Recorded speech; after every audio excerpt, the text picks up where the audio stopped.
Personi I parë që e kam shpreh këtë dëshirë ka qenë Halla Marie, Motër Maria Kaleti. Shërbimi meshtarak ka qenë eksperienca më e bukur, jam mundu që t'jemi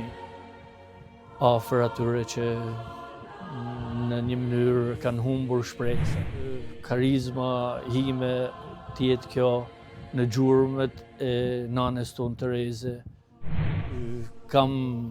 një grigj që dëgjon gjithmonë në zanin e bariut të vet.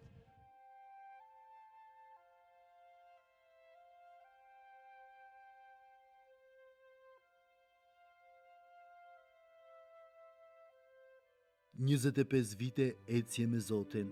për Zotin, në shërbim të besimtarve, të sëmurve e të varfërve, 25 vite ecje në rrugën e dritës, 25 vite shpresë, dashuri, për kujdesje e mirësi, 25 vite dashuri për kryqin, dashuri për fjalën e hyjit, dashuri në lutje, eukaristi, teksa I hedhi sigurt hapat nën peshën e rënd të përgjegjësisë, si që është drejtimi popullit të Zotit në një prej dioqezave të rëndësishme të vendit, atë të Sapës.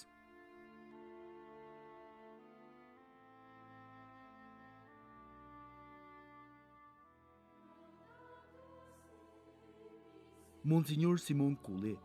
u pajtua në thirrje si pjesë e plejadës së parë shqiptare të priftërinjve të pas komunizmit,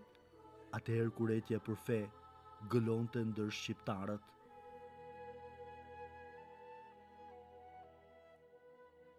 Ka qenë në epistull me isha e parë e kërmtume prej Dom Martin Trushit,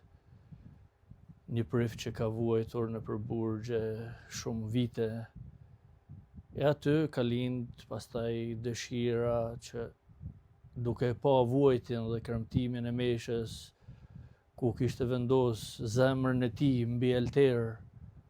që nuk mund të qëndronte në kam, kremtimin e meshës latinisht,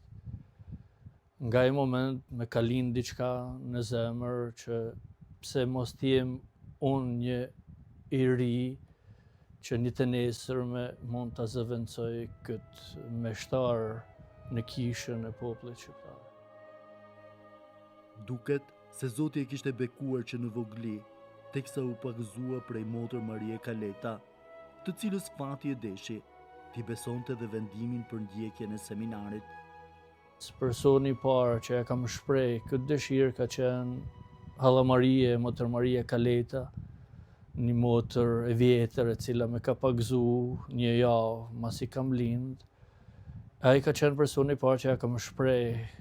këtë ndjenjë të mbrëmshme që a mund të shkoj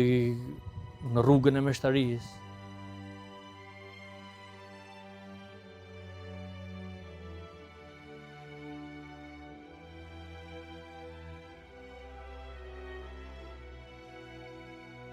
Unë e falenderoj Zotin bashkë me 4 vëllezërit e tjerë, meshtar të parë mas një kohe 45 vjeçare që janë Dom Marian Lunçi, Dom Nikolin Toma, Dom Marian Gega, Fra Sokol Pepushi. Kemi qenë kjo breznia e parë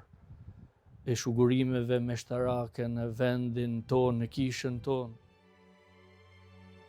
Shërbimi meshtarak duket se përmbushi priftin shqiptar,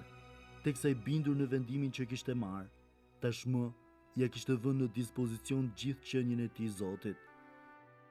Shërbimi meshtarak ka qenë eksperienca më e bukur që me popullin e Zotit çdo ditë, duke qenë afër dhe duke bashkënda çdo gjë me popullin e Zotit, duke dëgju hallet, problemet, duke ju ardhur në ndihmë sa ka qenë e mujtur nga shërbimi I kishës, duke mundu që t'jemi një shpresë për ata që nuk kanë shpresë, një dashuri për ata që u mungon dashuria, kështu që në mënyrën ma të veçantë, pastaj shtresat ma e varfën ose shtresat e lanuna mazdoret, jam mundu që t'jemi afër atyre që në një mënyrë kanë humbur shpresat, kanë humbur shumë gjëra që i kanë shkuraju në jetën e tyre personale. Për kushtimin ndaj Zotit bëri që Dom Simone aso kohe të merrte mbi shpatulla drejtimin e Caritasit, duke e thelluar misionin e tij në shërbim të pamundurve dhe në ato vite kur për vendin ishte çdo gjë e vështirë. Shumë vite, 13-14 vite, si drejtori i Caritasit, kam pas dëshirë së bashkut edhe me barit e kësaj dioqeze, më Zot Dot Gjergji dhe më Zot Lucian Augustini, që t'ju japim e shtresës më të varfër, t'ju japim atë kurajon, atë shpresën që ne si kish jemi afër jush, nuk ju lam të vetmum, jemi prani e gjallë në mesin tuaj, keni të ri, të reja, vëllezër dhe motra që ju vjen në ndihmë, jo në ndihmë materiale, por në ndihmë shpirtërore. Dhe ajo ka qenë për mua eksperienca më e bukur e viteve të mia gjatë 25 viteve të shërbimit meshtarak. Jo vetëm petku i presit fetar, por gjithë qenia e tij e shpalos dashurinë që kanë për të përvuajturit, teksa krenarisht duket se inspirim ka Nën Terezën. Mundohem në atë mundësinë time që të jem dhe të eci në gjurmët nanes tonë Tereze, ku ajo na mëson që me lutje, me përvojtëri dhe me dashurinë e Zotit, ne arrijmë që të jemi afër të gjithë njerëzve. Ai i frymëzuar nga jeta meshtarake dhe dashuria për hyn, shpreh bindjen e thellë për vijimin e përkujdesjes. Monsinjor Simone e konsideron veten të bekuar prej Zotit, teksa populli i tij e dëgjon dhe mirëkupton atë në drejtimin e kishës. Të jesh një bari i një dioqezet nuk është e lehtë, por bëhet e lehtë kur besimtarët e një dioqeze janë të mrekullueshëm, janë të afërt, tregojnë respekt ndaj bariut, ndaj priftave, ndaj motrave, ndaj kishës. Kjo është e lehtë sepse ke një familje përpara që dëgjon zanin e bariut. E kështu që unë e falenderoj Zotin për këto 25 vite meshtari dhe për 8 vite si bari i dioqezes, sepse vërtet kam një grigj që dëgjon gjithmonë zanin e bariut të vet. Dhe bariu mundohet me dëgju çdo ditë zanin e deleve të veta.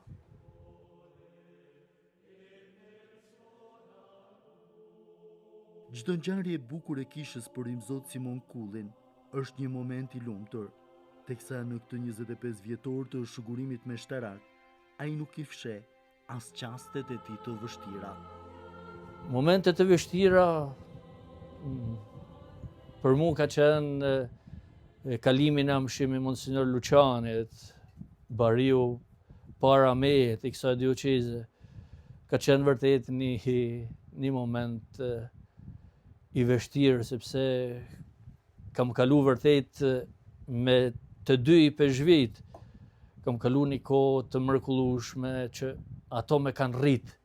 me kanë ndihmu që të jem një meshtar i den për këtë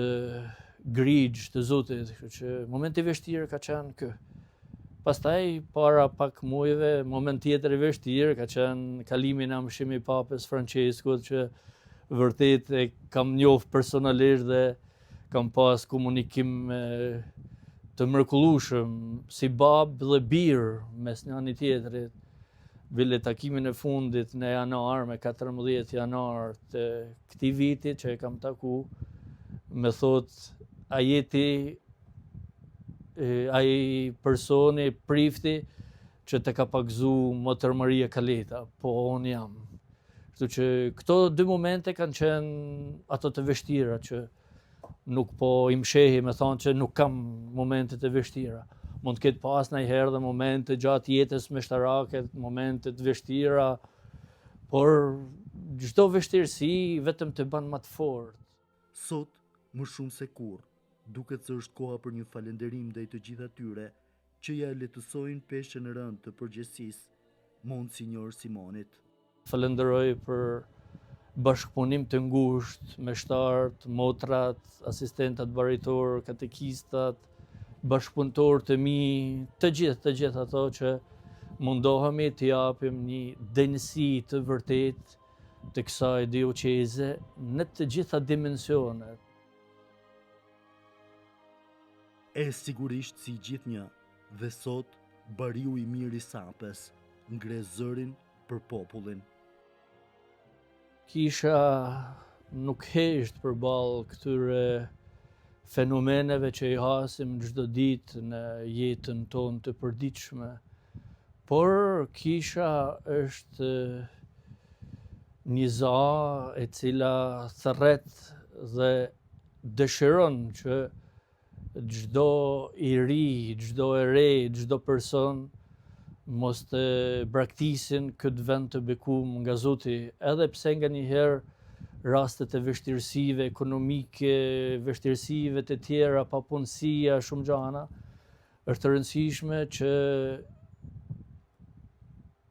t'i japim kurajo të rive që të qëndrohen në këtë vend të bekuar, sepse Shqipëria është për mu Amerika, Shqipëria është Europa, Shqipëria është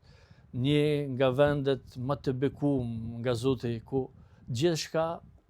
flet me natyrën e vet, me bukurinë e vet që Zoti ja ka dhuruar këtij vendi. Kështu që edhe si kish ne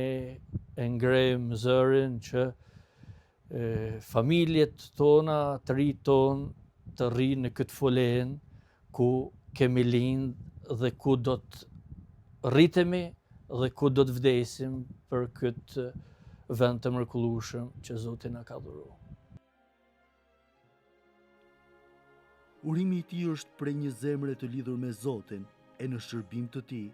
ndaj kumbon fort, duke prekur zemrat e të gjithë besimtarëve. Uroj që çdo person dhe çdo familje në vendin tonë të dinë më orientu jetën e vet ka Zoti, të dinë më orientu jetën e vet në paqe dhe në dashuri dhe në harmoni me njëri tjetrin, pa kur farë dallimit. Kështu që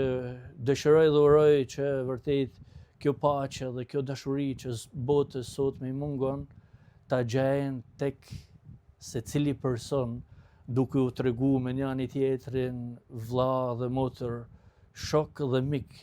Kjo është urimi im që dëshiroj për secilin njeri i vullnet mia.